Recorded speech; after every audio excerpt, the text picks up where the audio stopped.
రక్షకుడైన యేసుక్రీస్తు ఘనమైన నామములకు మహిమ ఘనత ప్రభావములు యుగ యుగములకు కలుగును గాక. ఆమేన్. ప్రభువైన యేసుక్రీస్తు అతి శ్రేష్టమైన నామాన 2025వ సంవత్సరం 10వ మాసం 26వ రోజు ఉదయం వేళ సజీవులు పరిశుద్ధులైన సెయింట్ జాన్స్ సెంటినరీ లూథరన్ దేవాలయంలో ప్రభువును సేవింపు వచ్చిన సహోదరి సహవాసాలని మీతో నేను సజీవుడనై సర్వాధికారి అయిన నా దేవుని తన వాక్యము ద్వారా మీకు పరిచర్య చేయడానికి క్షేమంగాను సజీవునిగాను తోడుకొని వచ్చిన నా తండ్రికి నేను వందనస్తున్నాను. ఆత్మీయులైన యవన సమాజముతో ప్రాముఖ్యంగా ఈ పునరుత్థానపు దినాన దైవ వాక్యము ద్వారా పరిచర్యకు ప్రేమతో నాకు ఇట్టి ఆహ్వానాన్ని ఇచ్చిన స్థానిక యవన జనాంగం, ప్రాముఖ్యంగా యవనులైనటువంటి పిల్లలకు, సండే స్కూల్ పిల్లలకు, స్త్రీల సమాజం వారికి, పెద్దలకు, సంఘస్థులైన ప్రతి వారికి ప్రభు అయిన యేసుక్రీస్తు ప్రశస్త నామాన నా హృదయపూర్వక వందనాలు తెలియజేస్తూ, మరి మన సీసలి ప్యారిస్ గురుమండల అధ్యక్షులు సల్మాన్ రాజయ్య గారు మన మధ్య లేకపోయినా దైవచనునికి ప్రాముఖ్యంగా నా హృదయపూర్వక వందనాలు తెలియజేస్తున్నాను. ఆత్మీయులైన మీతో ఈ కలయికకు ప్రభు అయిన దేవుడు వాడుకున్న బలమైన సహోదరులు, ప్రియులు ఈ సిఆర్ గారు, రవికుమార్ గారిని బట్టి సంతోషిస్తూ రవికుమార్ గారికి, అలాగే చిట్టుబాబు గారికి కూడా నా హృదయపూర్వక వందనాలు క్రీస్తున్నాను పేరు తెలియజేస్తూ, మరొక పర్యాయం యవన చెల్లెళ్లకు, యవన తమ్ముళ్లకు హృదయపూర్వక శుభాభివందనాలు ప్రభు అయిన యేసుక్రీస్తు నామములో మీకు తెలియజేస్తూ, నిశ్చయంగా ఇటు కార్యమును తలపెట్టిన మిగులు బట్టి ప్రభులో నేను ఆనందిస్తూ ప్రభు అయిన దేవుని ఆశీర్వాదం మీకు ఎల్లప్పుడూ ఉండును గాక. ఆమేన్. మంచిది. ప్రభునందు ప్రియులారా, కొంత సమయం ఎంతవరకు ఏ ఆసక్తితో ప్రభు సన్నిధిలో మీరు సమకూడారో, యవన పిల్లలైన వారు బాధ్యత తీసుకోండి. చిన్నపిల్లలు అటు ఇటు తిరగకుండా, చిన్నపిల్లలు సభను డిస్టర్బ్ చేయకుండా, యవన చెల్లెలు, యవన తమ్ములైన వారు కాస్త వాలంటీర్గా if you can take a chance, దయచేసి అవకాశాన్ని తీసుకుని దైవ వాక్యములకు డిస్టర్బెన్స్ కలగకుండా దేవుని ఆత్మ నడిపింపు కొరకై సహకరిస్తారని, ఎందుకంటే ఆశతో ఏర్పరచుకున్నారు. ఈ సభ ఎప్పుడో జరగవలసింది. బలహీనుడును, నిష్ప్రయోజకుడు, దాసుడును, మరి వెసులుబాటు లేని తరుణాన్ని బట్టి మంత్ ఎండింగ్ అయినా అవకాశం ఇస్తే బాగుండని మీరు ఆశించడాన్ని బట్టి ప్రభుని దేవుడు తెరిచిన ద్వారాన్ని బట్టి మనం అందరం ఇక్కడ ఉన్నాం. మహిమ ప్రభావ ఘనతలు కేవలం ప్రభు అయిన యేసు నామమునకు మాత్రమే కలుగును గాక. ఆమేన్. 3 పాఠాలు మనం చదువుకున్నాం. ఆ మూడింటిలో నుండి దైవవాక్యాన్ని మీరు వింటుండగా మనం నేర్చుకుంటాం అమూల్యమైన విషయాలు. అలాగే మీరు ముద్రించిన ప్యాంప్లెట్లో పైన వేయబడిన వచనాన్ని చూద్దాం రండి.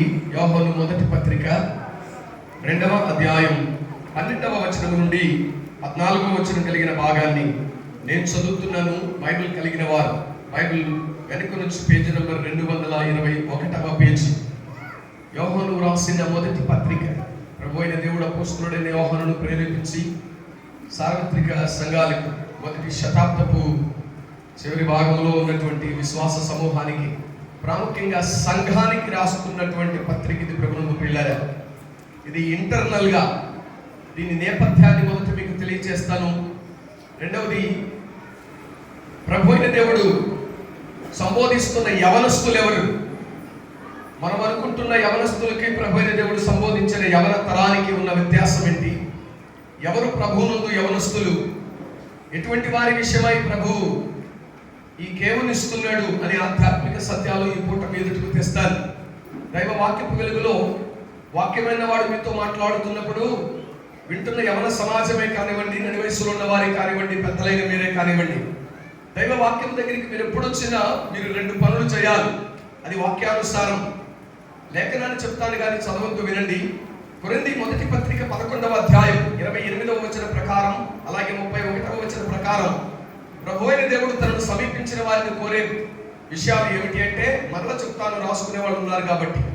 కొరింథీ మొదటి పత్రిక 11వ అధ్యాయం 28వ వచనము, అలాగే 31వ వచనంలో 2 మాటలు అపోస్తలుడైన పౌలు ద్వారా పరిశుద్ధాత్ముడు మాట్లాడుతూ, కాబట్టి ఎవరికి వాడే తన్ను తాను పరీక్షించుకోవాలి. దైవ వాక్యం దగ్గరికి మనం వస్తున్నప్పుడు ప్రభు అయిన దేవుడు మన నుంచి ఆశించేది, ఎవరి పిల్లలైనా, నడి వయసులో ఉన్న వారైనా, వృద్ధాప్యం ఉన్న వారైనా, వాక్యానికి ఉన్న మరొక నామం అది అద్దం. అది జీవము కలిగిన దేవుని అద్దం. అద్దం ముందుకు మనం ఎందుకు వెళ్తామంటే మనలో ఏమైనా లోటు లోపం ఉందేమో పరీక్షించుకోవడానికి అద్దం ముందుకు వెళ్తాం. నిద్ర లేచిన వెంటనే కొందరుకున్న అభ్యాసం అయితే చేతులు చూసుకుని ముద్దు పెట్టుకుంటారు, లేకపోతే పిల్లలు కలిగిన వారు పిల్లల ముఖాలు చూసి ముద్దు పెట్టుకుంటారు.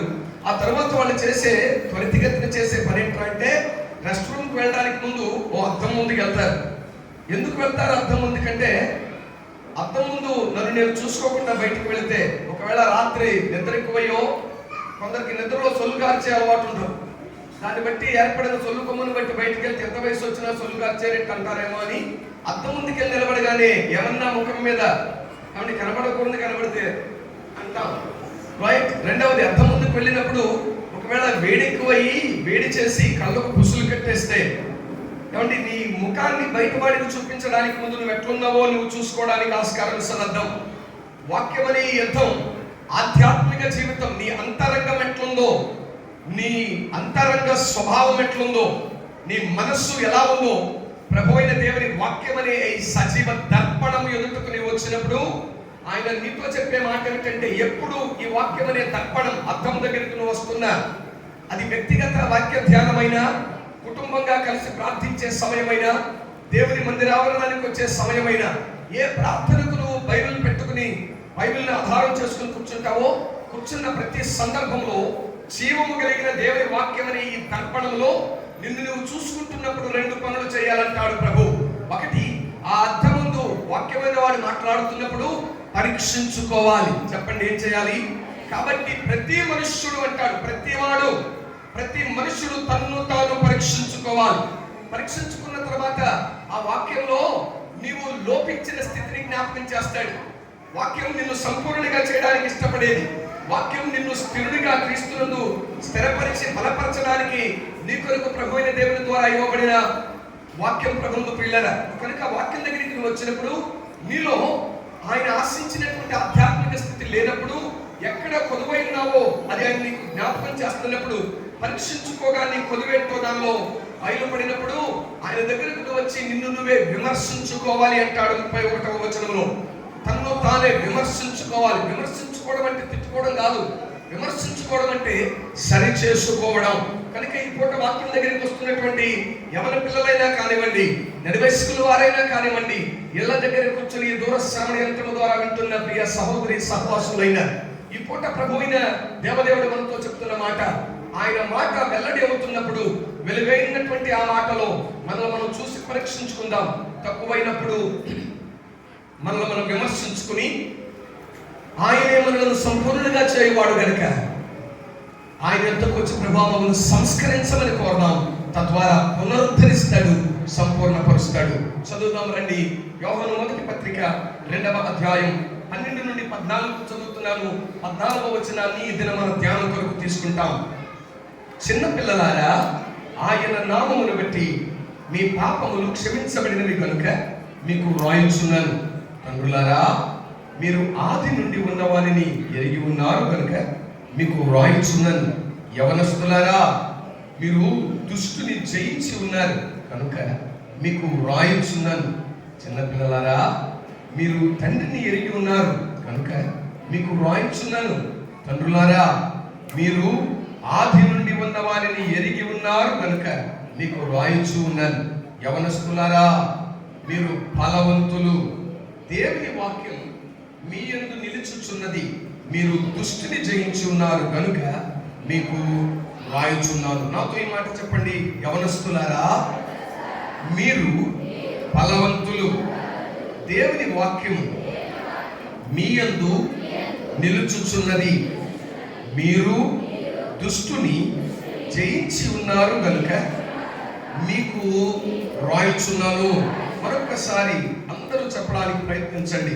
యవనస్తులారా, మీరు బలవంతులు, దేవుని వాక్యము మీ యందు నిలుచుచున్నది, మీరు దుష్టుని జయించి ఉన్నారు గనుక మీకు వ్రాయించు ఉన్నాను. ఈ మాటలు మన వినికిడిలోను ఈ దిన ధ్యానంలోను ప్రభువు మనకై ఆశీర్వదించును గాక. కళ్ళు మూసుకోండి.